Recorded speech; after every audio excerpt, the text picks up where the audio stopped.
Me? Yeah, I sure can. Okay, good. How you been? I've been pretty good. I'm so sorry. I'm geeking out right now. It's fine. It's fine, man. Don't Yeah, worry about yeah, because I go to that guy with the glasses.com a lot, and I just kind of consider you, Doug Walker, and some of the other people there kind of like internet celebrities. So it. well, uh, well, I personally view it as just something I do online. I don't really. I put celebrity in quotation marks. yeah, because you're just doing this because you want to, Yeah. and I mean, I am just so happy I get to, talk with someone like you, especially, just I'm, I'm sorry. Don't worry about it. Don't worry about it, Yeah, dude. but so I don't really want to make this like an interview, but there's just like a whole bunch of stuff I want to ask you. Go ahead. Go ahead, man. You earned your 15 minutes, so Uh, use them. Okay, so well, first off, I'm gonna get the really, boring one out of the way. What kind of equipment do you use for your videos for like anime abandon? Yeah, I use a Canon Vixia HFS 10 camcorder to record. Hmm. I have a lighting kit. I have I use a Rode shotgun microphone to record my audio Hmm. for on-camera stuff. Hmm. Excuse me for a moment. Hmm. All right. Yeah. Uh, I use a specific I'm sorry, video streaming program. I believe it's called Wondershare. Hmm. Uh, to turn my video files into editing-friendly MP4s. Yeah. And I use a cardioid microphone for voiceover stuff, for like my reviews, for like my game reviews. Yeah. And I use Audacity to record the audio. Okay. To edit the audio and video together, I use Adobe Premiere Pro CS5. Hmm. And that's the majority of all the programs and technical stuff I use. To capture game footage, I use an Opage HD PVR, I believe. That's what Yeah. and to record DVD stuff, I use a Pinnacle program. Certainly sounds like a lot of stuff to, buy and learn how to use. Yeah, it is a lot of stuff, but if you're not serious about it, then it does seem like a lot. But when you're serious about it, it's just something you gotta invest in. Yeah. Okay, and now we can just move on to something more interesting because I've taken a look at, the different anniversary specials on that guy with the glasses. First it was the anniversary brawl, then there was Mm-hmm. Kickassia, then Yep. Suburban Nights, and just now was To Boldly Flee. Yep. And just what was it like just, getting together with some of the different people on the site and just putting that stuff together?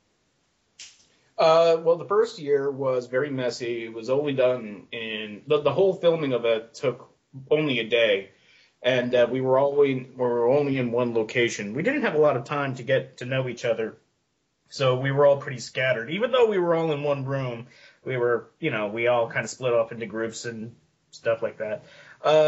Kikassia was a bit more strenuous because of the terrain, very unfriendly terrain, and very.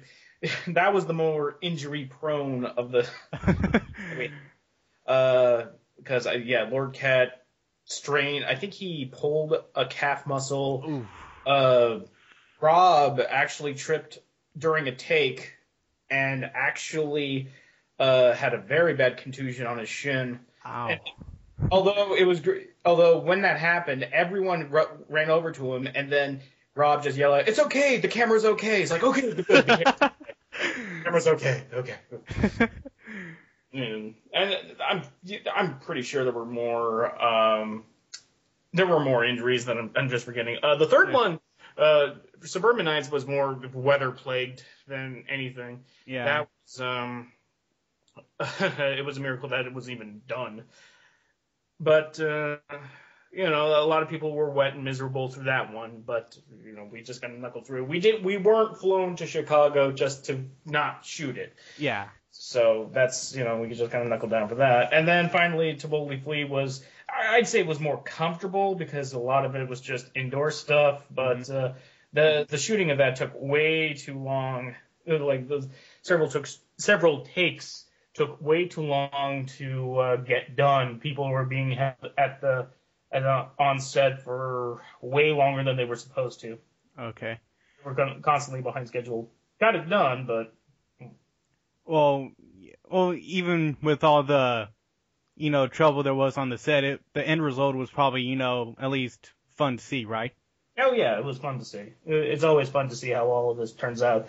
It could be not fun during the filming, but I've always said that looking back on it, it was all worth it. Yeah, and I definitely remember the joke in Tivoli Flea about a Sage's wiener. Yep. And also your Dragon Ball Z power up sequence for your psychic powers. It was supposed to be a nod to Akira, but it came out more Dragon Ball Z. Oh yeah. Oh well, I mean, I thought it was more Dragon Ball Z because of Yeah.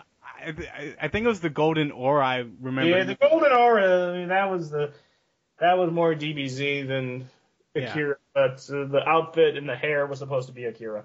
Yeah. Okay.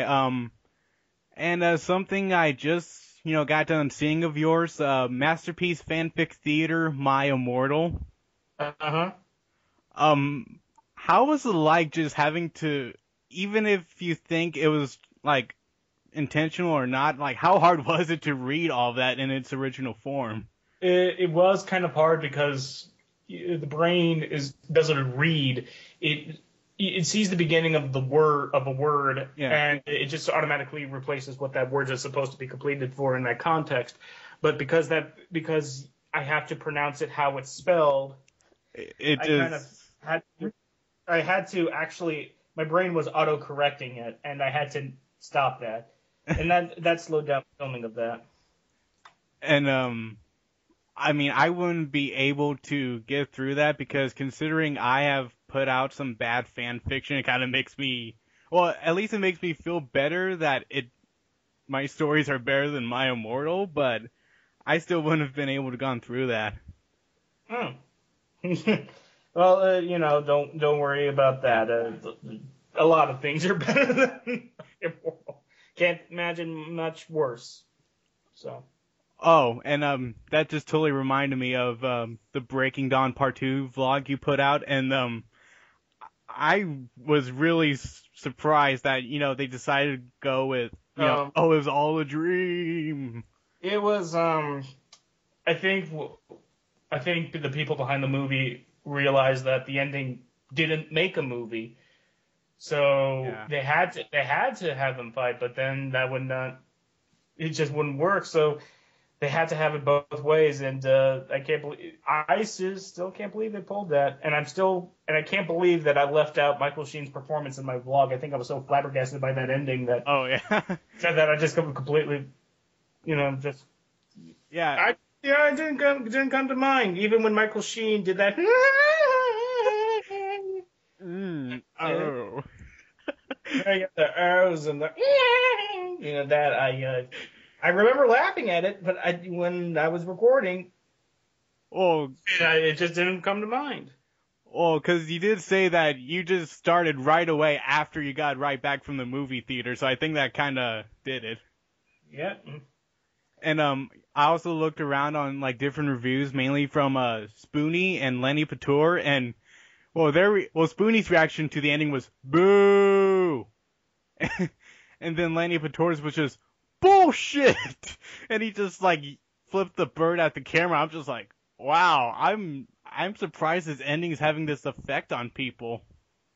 Because it was showing the Cullens dying and actual things happening, and then it turns out it actually didn't happen. As I said in the vlog, it was like a 5-movie long joke. Yeah. Like all that build up just for it's a dream. And that didn't happen. So okay, trying to remember. Okay, so how did you start doing Anime Abandon? I started. Actually, now it's almost 2 years ago. Wow. This March, this 2 years ago, this March. It just kind of began with me realizing that there's a lot of old anime that needs to have the light of day shown on them, and some of it good, a lot of it bad. Yeah. But I find that the older anime is much more interesting to talk about than this current generation of anime, if only because I grew up with it. I mean, I'll be completely honest and saying like I grew up with watching this stuff, so I find it much more appealing and much more interesting to talk about than it is to talk about like I don't know Princess Jellyfish or I don't know what was it. Was it Princess Jellyfish? I don't know what the fuck it is. Or I've never even heard of something like that. Princess Jellyfish or like shit like that. The Yeah. art stuff, the current trends in art style really turn me off, and it's just Yeah. not the same. I mean, I know how old and how crotchety that makes me sound, but it isn't. Yeah, and I have to say my favorite Anime Abandon probably has to be a tie between Mad Bull 34 and Golden Boy. Oh, wow! I was not expecting Golden Boy to be. It was. Though when I wrote the Golden Boy review, I was trying to in my head, I was thinking that each episode was going to be different than the last episode, Yeah. at least structurally wise. But then that just didn't kind of pan out. So, and then plus it was talking about a 6 episode. Like if I tried to do that review today, it was that would be a 2-part review because I would probably most likely talk about the episodes individually instead of just kind of summarizing every episode in a lesson. Even though Yeah. I think it worked, that approach worked out, but I think that just it sticks out as like a sore thumb when it does that. Yeah, and were you trying to channel somebody during the Golden Boy review? In my Golden Boy review, no, I was trying to come up in my head like combining every smarmy like oozy, quote unquote ladies man voice I could think of. So I kind of settled down a mixture of Zach Brannigan, Charlton Heston, and I think just a little bit, just a tiny bit of James Coburn. Wow. And so it kind of came out like this.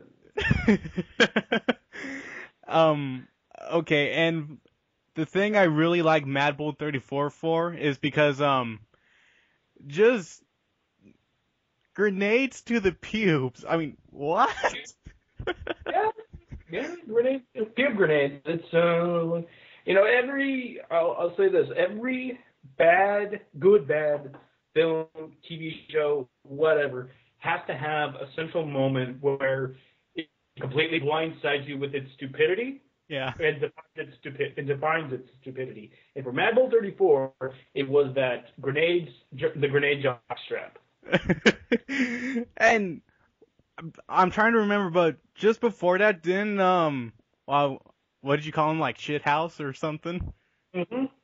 Yeah, shit house. I called him a brick shit house. Oh, but anyway, didn't he take grenades up his butt cheeks or something?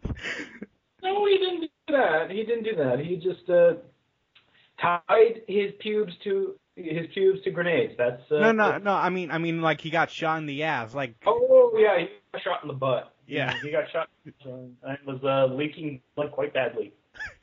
I didn't think human beings could do that. Like squirt out like it's a Tom and Jerry cartoon. Well, it was a cartoon, so. Oh yeah, true. So. Yeah. I mean that part. I mean, just seeing it is funny. So. Yeah. Okay. Shoot. I'm trying to.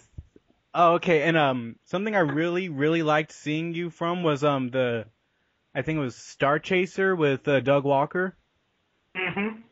And I just really loved your whole devil character shtick. Like you like you asking Doug to offer his soul or something to remove his memories of the movie or something like that. Or I think that was Care No, Bears. that was the Care Bears 2 review. Oh yeah. And that came about because during the second donation drive, we were supposed to film a sequel to Ask That Guy, Mm-hmm. where another Christmas Ask That Guy, where I, had my way with Ask That Guy. Unfortunately, the footage came out with no sound, so it was unusable. So what Doug did was like, well, I'll write you into the Care Bears 2 review. So, and that's what we came up with. I'm Satan, and my influence on the film is subtle, but it's there. Yeah. So.